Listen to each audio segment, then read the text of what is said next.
Pneus. A palavra pneus deriva do francês Pneumatique. que por sua vez vem do grego pneuma, ar ou respiração. O pneu, em inglês tire, é um componente de borracha que reveste a roda, por onde a carga e a tração de um veículo é transferida para o solo e assim possibilita-se o movimento. Tá, e daí? E daí que a gente vai completar 3 anos do canal e eu não falei aqui ainda de uma coisa tão presente no automóvel e no automobilismo como os pneus. É deles então que nós vamos falar hoje no Splash and Go.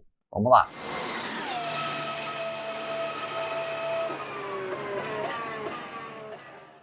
Mas antes, esse vídeo é patrocinado pela Goodyear, parceira do canal, patrocinadora e fornecedora de pneus da categoria LM GT3 no WEC, o Mundial de Endurance, e que por décadas também foi fornecedora da Fórmula 1 e calçou títulos mundiais brasileiros em 74 com Emerson Fittipaldi, 87 com Nelson Piquet e os 3 de Senna, 88, 90 e 91. Com um histórico imenso nas competições de alto nível do automobilismo mundial, a Goodyear leva as lições aprendidas nas pistas, o campo de provas mais rigoroso que existe, depois para as ruas e para o seu carro. Já já eu falo mais sobre a Goodyear. A maioria dos pneus com que a gente tem mais contato, automóveis e bicicletas, são estruturas pneumaticamente infladas, proporcionando uma almofada flexível que amortece os choques das irregularidades do piso, asfalto, cascalho, terrão, seja onde for. Os pneus proporcionam uma pegada no solo, a chamada área de contato ou, tecnicamente, como eles gostam de dizer,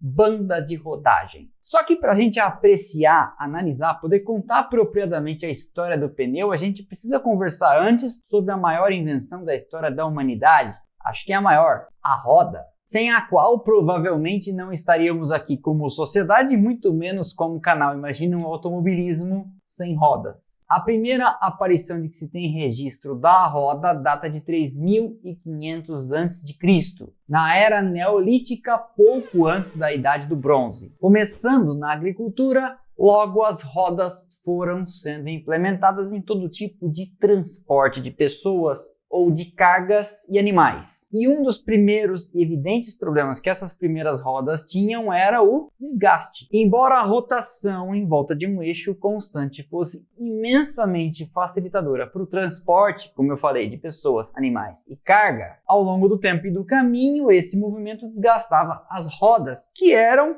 muito trabalhosas de se fazer com pedra. E esse problema perduraria até a invenção do pneu, sendo as rodas no começo de pedra, depois de madeira e de metal. E para piorar tudo, o desgaste não era um desgaste uniforme, com irregularidades no piso, as rodas deixavam de ser redondas, transformando o movimento magicamente facilitado pela roda em algo dificultoso, sacudindo por aí. Isso implicava então na necessidade de substituição dessas rodas, que até a Revolução Industrial seguiam muito caras de se fazer, já que passavam necessariamente, sendo pedra, madeira ou metal, pela manufatura manual das coisas. E se não substituísse, sua carga podia chegar no destino em pedaços. Então, tinha que trocar. Era necessário, portanto, alguma coisa que atuasse como uma camada substituível e barata, que evitasse então que as rodas em contato com a superfície se desgastassem tão rapidamente. Apesar da necessidade de termos pneus antes de descobrirmos que precisávamos de pneus, os pneus são uma invenção relativamente recente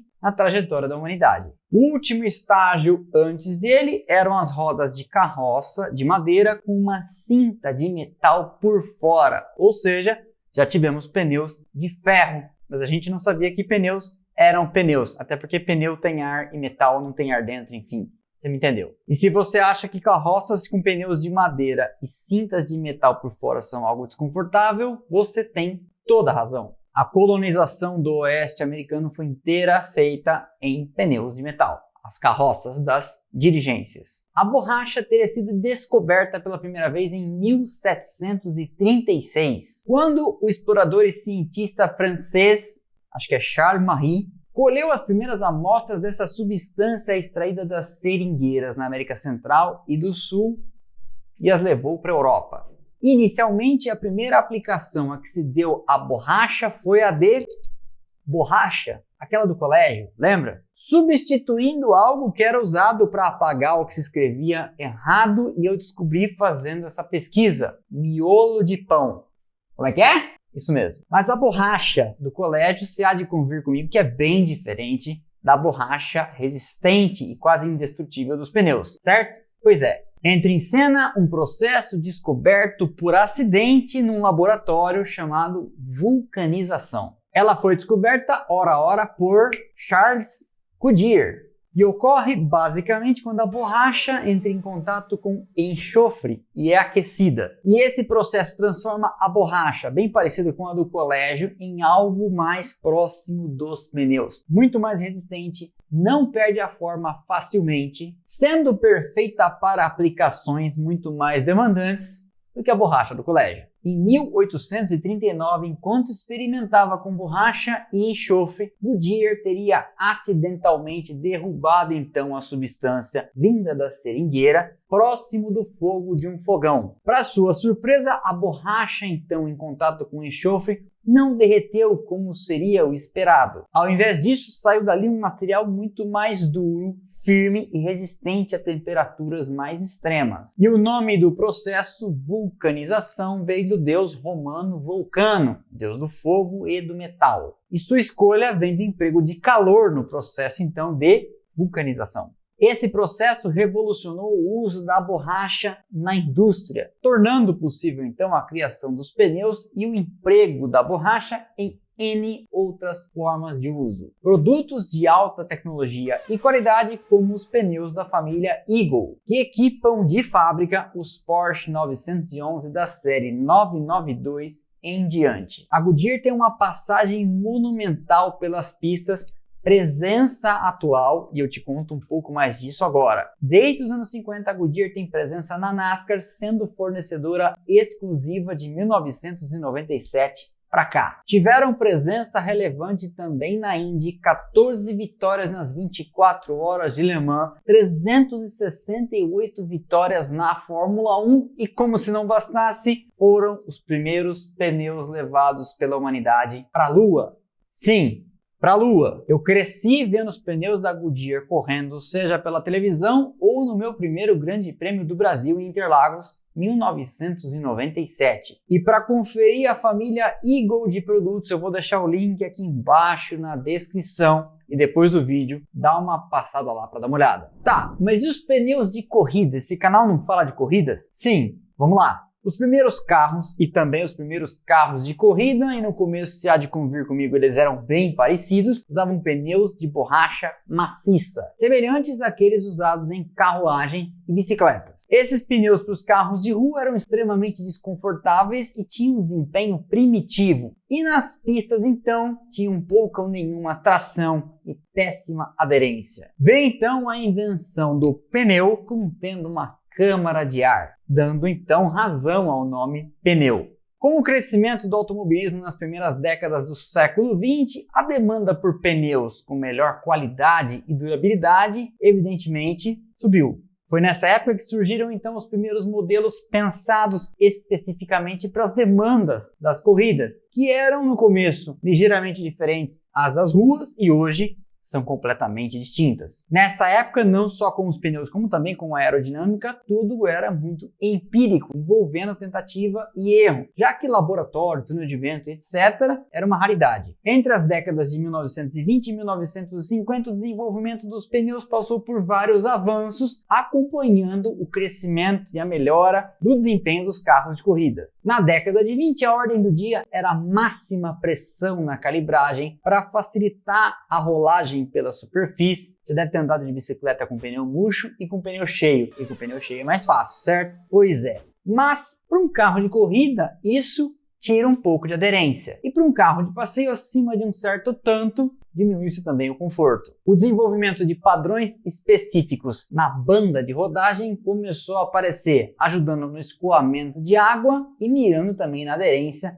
mesmo em superfície seca. Na década de 30 veio então o uso de calibragens mais baixas, mirando em otimizar a maior área de contato do pneu com o asfalto, melhorando a aderência e controle. Ainda nessa década também apareceu o uso de carcaças mais resistentes, tornando os pneus mais duráveis. Na década de 40 e 50, por causa da Segunda Guerra Mundial e em reflexo dela depois do final do confronto, o uso de borracha sintética disseminou-se. Isso porque durante o conflito houve escassez de borracha e dificuldade no movimento de cargas, em razão da guerra. Parte da produção ficava na Malásia, a outra no Brasil, e os oceanos estavam tomados de batalhas. Muita coisa aprendida na Segunda Guerra Mundial na aviação também teve reflexo nos pneus. Isso porque na fabricação dos pneus das aeronaves, muita coisa implementada depois foi levada para os carros. Olha lá, a Fórmula 1 antes mesmo de nascer já beberia na aviação. Tiras de nylon foram utilizadas pela primeira vez na construção desses pneus, o que aumentava muito sua durabilidade e resistência à enorme carga de bombardeiros e cargueiros rolando por pistas nem sempre ideais ao longo da guerra.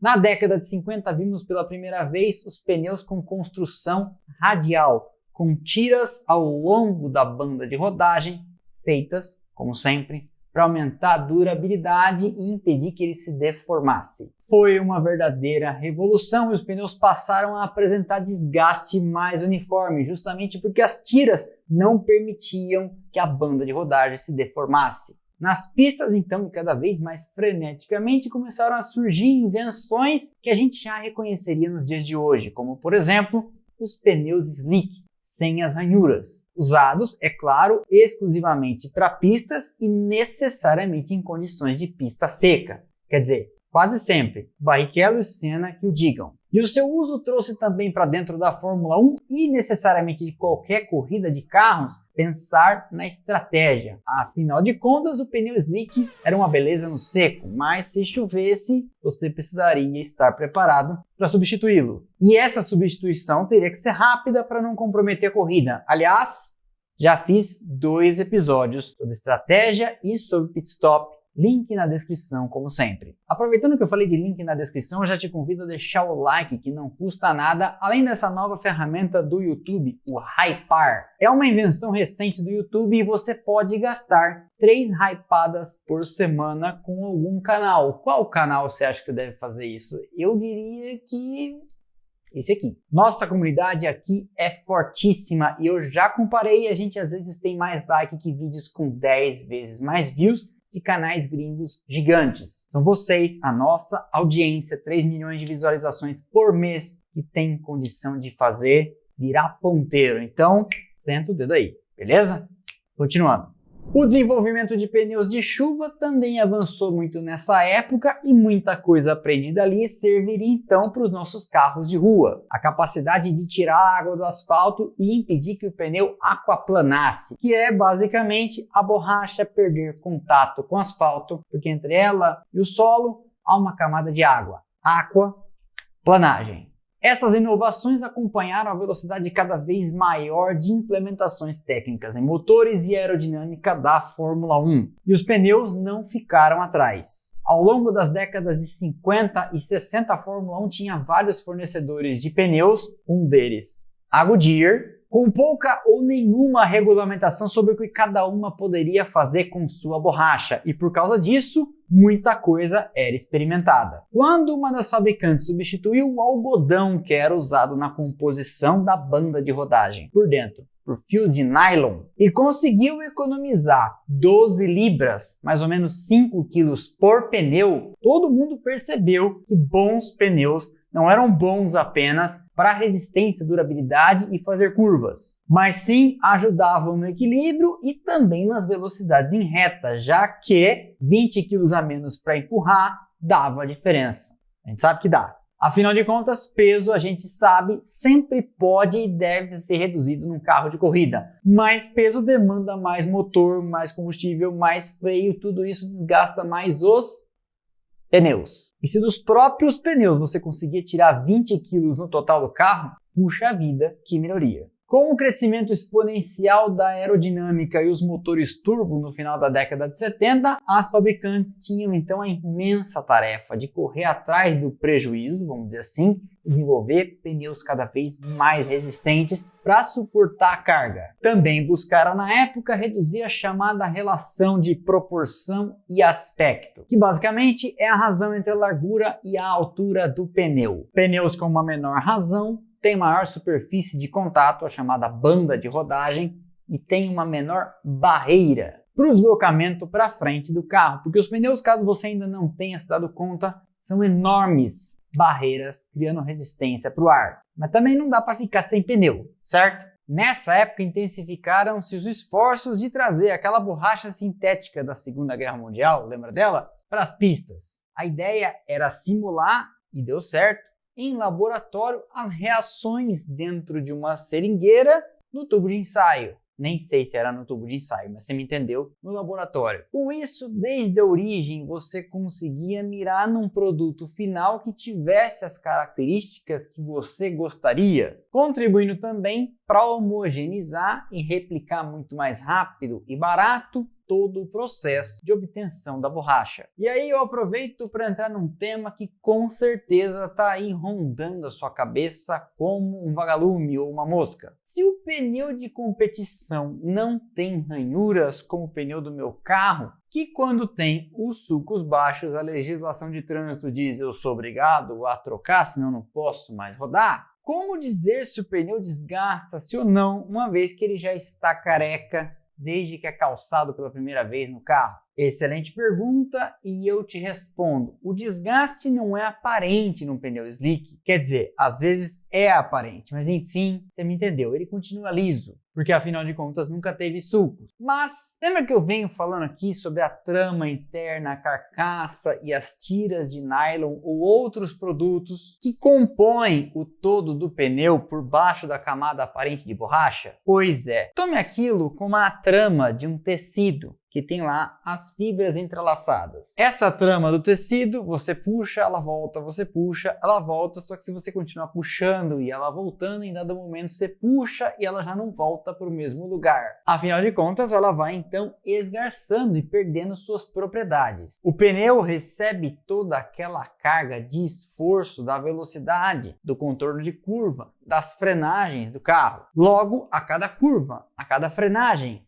cada pegada numa zebra com mais força, ele vai esgarçando. A borracha volta para o mesmo lugar, mas em dado momento já não volta mais tanto. Além do que, o pneu tem uma janela de operação, ou seja, abaixo de uma determinada temperatura ele não funciona tão bem e acima dela também não. E quando ele se desgasta, ele vai superaquecendo, o que ajuda a acelerar o processo de destruição dessa fibra. Tudo isso somado às frenagens, acelerações, zebras, temperatura que sobe, temperatura que desce, temperatura que passa do limite, vão deixando essa borracha do pneu do carro de competição, repito, de competição, o de rua é bem diferente, mais laceadas. E aí quando o piloto comanda para fazer uma curva no limite, o pneu que já está gasto não obedece com a mesma precisão. Ou, se obedece com a mesma precisão, demandará menos velocidade para cumprir aquela trajetória. Então, agora você já sabe que um pneu de carro de corrida já vem careca de fábrica, mas tem seu componente de desgaste. E ele, como a gente sabe, é fundamental no desenvolvimento de uma competição. E aí entra o componente da estratégia. Vale frisar a diferença entre o pneu do carro de rua e o pneu do carro de corrida neste aspecto. O pneu do carro de competição mira em desempenho.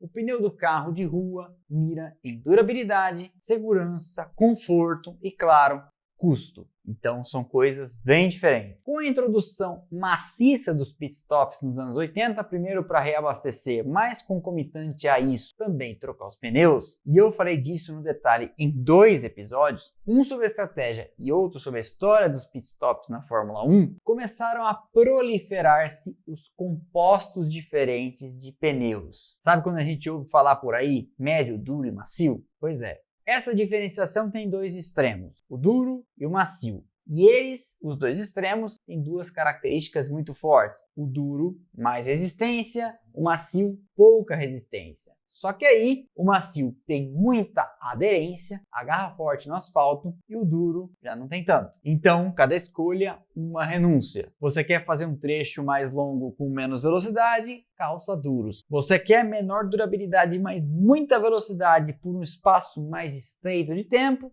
Calça pneus macios. Por isso que em classificação, exceto raríssimas exceções, todo mundo vai de macio. Como tudo que aconteceu na década de 80 na Fórmula 1, aerodinâmica, motores, turbocombustíveis, os pneus também passaram eles por uma infinita evolução. As fábricas, dentre elas a Goodyear, traziam inúmeros compostos corrida a corrida e eram lendários os pneus exclusivos de classificação, que duravam pouquíssimas voltas, mas tinham uma aderência fora do comum. Com o tempo nas competições e depois ganhando as ruas, também apareceram os pneus sem câmara de ar, que hoje, até em aviões, caminhões e tratores, dominam. O benefício técnico era a redução da massa, que deixava tudo, além de mais durável, mais amigável ao usuário e mais barato. Não só mais barato na construção, mas na operação da coisa toda, e menos massa, menos peso, menos consumo de combustível, de freios e de etc. Os furos de pneu em pneus sem câmara também são menos catastróficos. As vantagens comerciais do uso da borracha sintética são você não depender desde o começo de uma seringueira que pode te entregar, variando de árvore para árvore, local para local, um produto diferente, permitindo então que em laboratório tudo seja replicado mais rápido, mais barato e de maneira mais homogênea. Esses processos industriais permitem que compostos diferentes de borracha sejam feitos para esforços diferentes na lateral, nos ombros e na banda de rodagem do pneu. Hoje em dia a tecnologia é tão avançada que para a produção de pneus, tanto de rua como de pista, o fabricante pode mirar em objetivos muito específicos, características que ele quer atingir com aqueles pneus desde a sua concepção viram o produto final. A gente já viu inclusive isso concretamente na Fórmula 1 quando Bernie Ecclestone gostou de uma corrida maluca no Canadá em 2010 e solicitou ao fabricante: eu quero esse tipo de pneu que degrade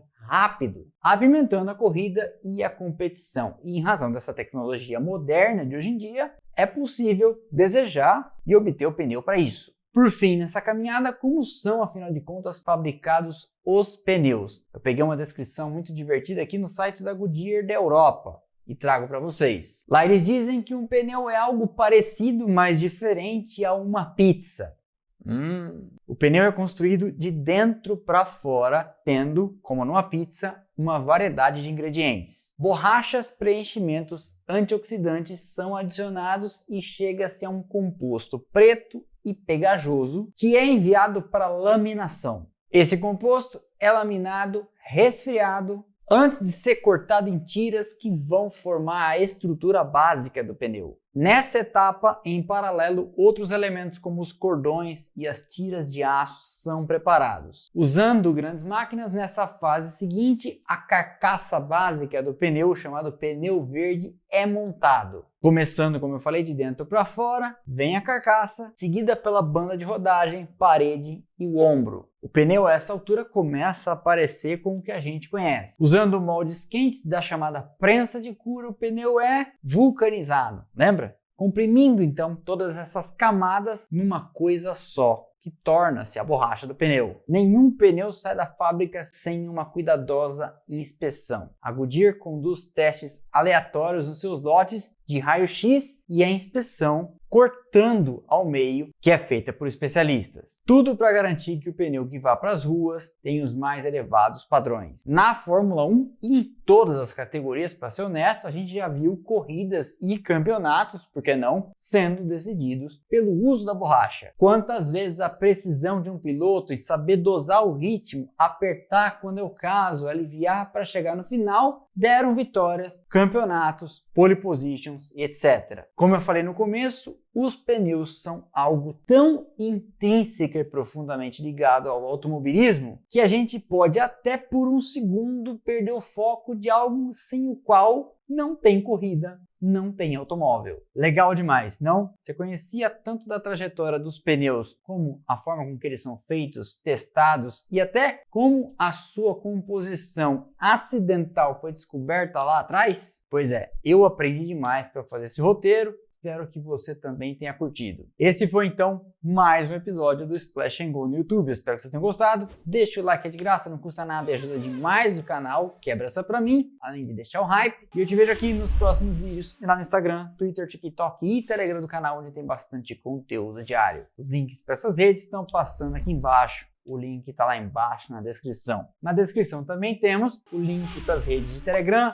e de WhatsApp do canal, onde você entra e passa a receber um recado assim que eu publico cada um dos nossos mais de 80 vídeos por mês, todo mês. Assim, nenhum de nós dois, nenhum de nós mais de 3 milhões de views por mês, todo mês, fica dependendo do YouTube lembrar de te lembrar, beleza? Então é isso, pessoal. Valeu e aquele abraço.